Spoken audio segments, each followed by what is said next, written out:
Jeshi la Polisi mkoa wa Mbeya kwa kushirikiana na Polisi mkoa wa Songwe lilifanya operesheni maalum ya pamoja ya kukamata wahalifu waliotenda matukio ya kihalifu yakiwepo ya wizi wa magari kuanzia tarehe 10 hadi leo tarehe 18 mwezi wa 4 2026. Katika operesheni hiyo wamekamatwa watuhumiwa 5 pamoja na magari 4 yaliyokuwa yameibiwa maeneo mbalimbali ya jiji la Mbeya. Waliokamatwa ni pamoja na Lusekelo Stanley Kazimoto maarufu kwa jina la Umeme Mwingi, yeye ana miaka 25 na mkazi wa Kasumulo wilaya ya Kyela, ambaye amekamatwa na gari aina ya Toyota Land Cruiser lenye namba za usajili T747 DPP.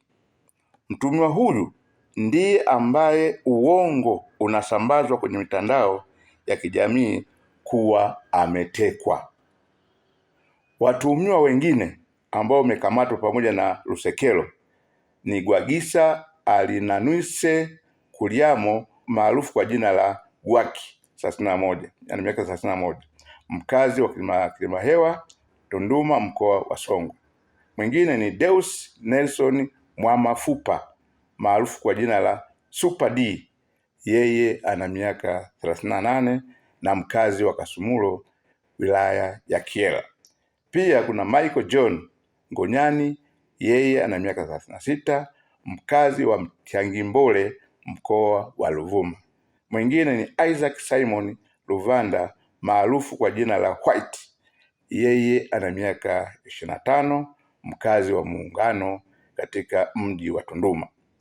Watuhumiwa hawa walikutwa na magari ambayo ni Toyota IST T829 DYP na Toyota Prado T401 DYR na Toyota Spacio T115 DYM. Watuhumiwa kwa uchunguzi wa awali umebaini wamekuwa wakiendesha genge la wizi wa magari nchini na kuyabadilisha namba za usajili pamoja na engine namba na kuyapeleka nchi za jirani.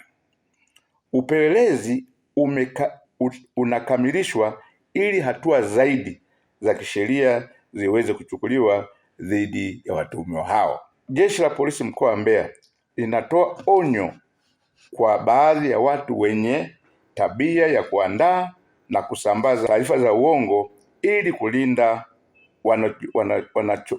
wanaojihusisha na uhalifu kuziacha, kwani halitasita kuwakamata. Pia linatoa onyo kwa mtu au kikundi cha watu wanaojihusisha na uhalifu ikiwemo wizi wa magari kuacha na badala yake watafute kazi nyingine halali za kufanya, kwani uhalifu hauna nafasi katika jamii na haulipi.